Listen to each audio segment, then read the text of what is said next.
Well, here we have Alex's beautiful chalkboard drawing to help us talk about the four quadrants.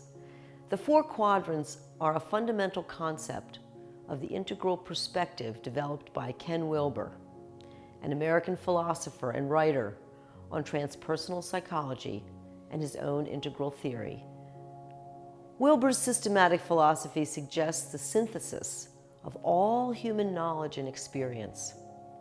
The fundamental idea is that all existence, all knowledge, can be mapped into four basic quadrants underlying the universe. In this map, the upper half represents the individual and the lower half the collective.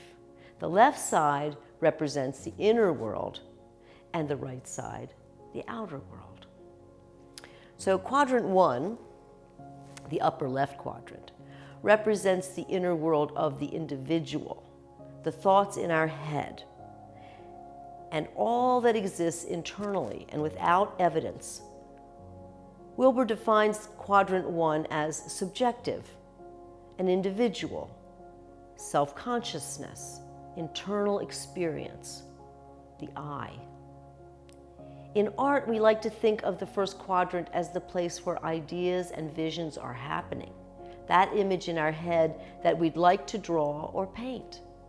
Images in Quadrant One are the first step in creating art, and yet not art. Quadrant Two, the upper right quadrant, is the external life of the individual, everything that can be measured. The second quadrant is active when evidence is produced.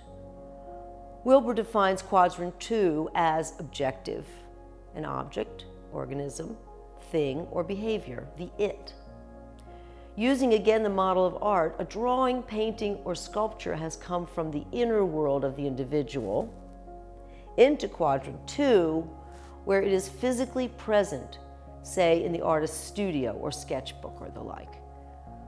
Quadrant Three, the lower right quadrant, is the outer world of the collective, described in Wilbur's model as an interobjective system, social and organizational structures, networks, and the environment. The it's. In art, the art object in the studio has been shared with the collective, posted on a website or platform, exhibited in a gallery or museum. Now, Quadrant Four, the lower left quadrant, represents the inner world or response from the collective.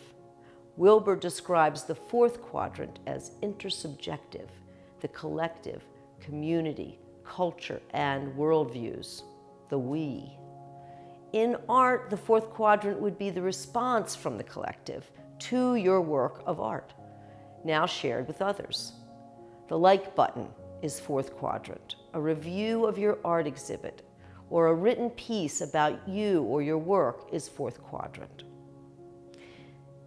Now, as artists, we notice the speed bumps in our creative practice when we have ideas in our heads that have not made it into evidence.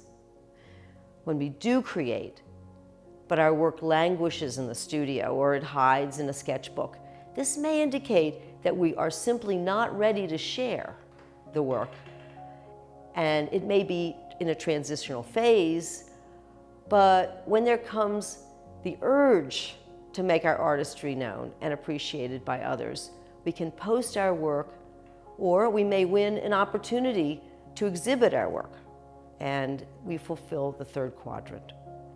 And when the work has made it out of our heads, out of our studio, and out of our sketchbook, and is being shared with the collective, we may ask, how many likes did that post get? Were there any sales of the art in the exhibition? Were there any reviews or comments? The response from the collective, the fourth quadrant, is essential in the upward spiraling of a creation. When others see our work and respond to it by learning something that they can carry into their own work, a technique, a design, a theme, something they can carry into their life or their process, that interactive influence contributes to the evolution of consciousness through art.